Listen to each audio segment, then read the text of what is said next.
الله وبركاته. وعليكم السلام. الحمد لله رب العالمين والعاقبة للمتقين والصلاة والسلام على سيدنا وحبيبنا محمد وعلى آله وأصحابه أجمعين. أما بعد فقال النبي صلى الله عليه وسلم من تعار من الليل فقال لا إله إلا الله وحده لا شريك له الملك وله الحمد وهو على كل شيء قدير سبحان الله والحمد لله ولا إله إلا الله والله أكبر ولا حول ولا قوة إلا بالله ثم يقول اللهم اغفر لي أو دعا استجيب له وإن توضأ وصلى قبل الصلاة. گرامی قدر بھائیوں اور لائق احترام ساتھیوں، نماز عشاء کے فوراً بعد ہم ایک حدیث دعا کی قبولیت کے حوالے سے آپ کے سامنے بیان کرتے ہیں. اللہ تعالیٰ نے اپنی ذات سے دعا کرنے کا حکم دیا ہے اور رسول کریم صلی اللہ علیہ وسلم نے مختلف کلمات کے ساتھ اور مختلف اوقات میں اور مختلف اوصاف میں دعا کی قبولیت کی گارنٹی دی ہے. ان اوقات میں سے ایک وقت رات کو جب بندے کی اچانک آنکھ کھلے، بستر پر لیٹے ہوئے جو ہی اس کی آنکھ کھلے اور آنکھ کھلنے کے بعد یہ جملے بولے تو نبی کریم فرماتے ہیں کہ اس وقت جو دعا بھی کرے گا اللہ اس کی دعا قبول کرے. اس حدیث کو ہم نے پہلے بھی ذکر کیا تھا، لیکن تب اس عنوان سے ذکر کیا تھا کہ وہ کلمات جن کے بعد اللہ دعا قبول کرتے ہیں، اور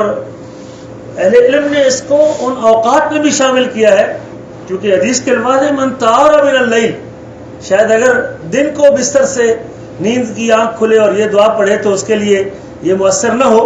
کیونکہ حدیث میں من تعار من اللیل کے الفاظ ہیں جو رات کی کسی گھڑی بیدار ہو جائے.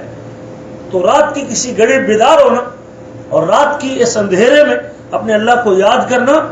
یہ وقت بھی بڑا مقبول وقت ہے. تو آپ فرماتے ہیں جو رات کی کسی گھڑی بیدار ہو جائے ثم یقول، اور پھر وہ اچھے جملے بولے لا الہ الا اللہ وحدہ لا شریک لہ لہ الملک ولہ الحمد وہو علی کل شیء قدیر. ایک سبحان اللہ والحمد للہ ولا الہ الا اللہ واللہ اکبر ولا حول ولا قوة الا باللہ. پھر یہ اچھے جملے بولے ثم یقول اللہم اغفر لی، اور پھر اللہ سے یہ دعا کرے کہ یا رب مجھے معاف کر دے،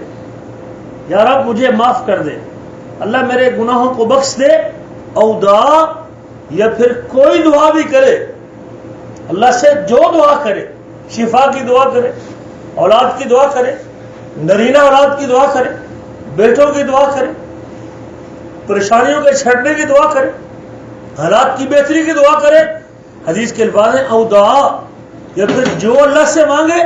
استجیب لہ، اس کی دعا کو قبول کیا جائے. تو یہ حدیث اوقات میں بھی ایک وقت کو متعین کرتی ہے اور کلمات میں بھی چند کلمات کا تذکرہ کرتی ہے. تو دونوں باتیں اس میں ملتی ہے، رات کی گھڑیوں میں، اندھیرے میں آنکھ کا کھلنا بھی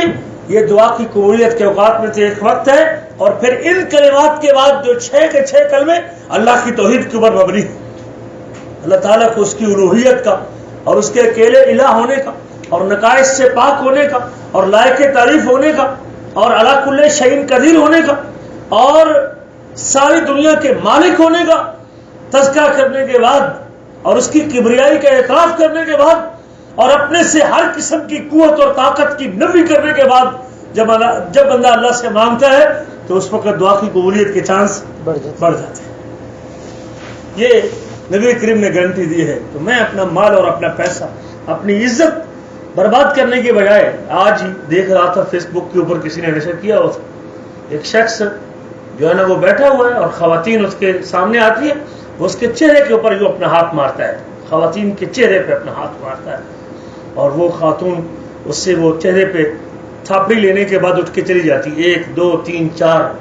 تو انسان کی عزت بھی گئی اور انسان کی غیرت بھی گئی اور انسان کا دین بھی گیا اور بال بھی گیا اور سب کچھ گیا. اور ہم آج اس قسم کے الجھنوں میں اور اس قسم کے جو ہے نا وہ دین کے ساتھ کھلواڑ کرنے والے لوگوں کے ساتھ ہم الجھے ہوئے اور اٹکے ہوئے ہیں. تو کیوں میں اپنے نبی کی بات پر یقین ہونا چاہیے اور کیوں کیوں نہ ہمیں اپنے حبیب کی بات پر پورا اعتماد ہونا چاہیے، اور ان گھڑیوں میں اللہ سے دعا کی جائے تو دعا کی قبولیت کے چانس بھی بڑھ جائیں گے، بلکہ اللہ کے رسول نے قبولیت کی گارنٹی بھی دی ہے، اور ساتھ ہمارا ایمان بھی بچ جائے گا، اور ہمارا اعمال بھی بچ جائے گا، اور ہماری عزت بھی بچ جائے گی۔ اللہ سے دعا ہے کہ اللہ تعالیٰ ہمیں ان اوقات کو غنیمت جاننے کی توفیق نصیب فرمائے۔ اللہ ہمیں ہمت دے اور توفیق دے کہ ہم بس اسی سے مانگتے رہے، اللہ تعالیٰ ہمیں کسی اور کا محتاج نہ کرے۔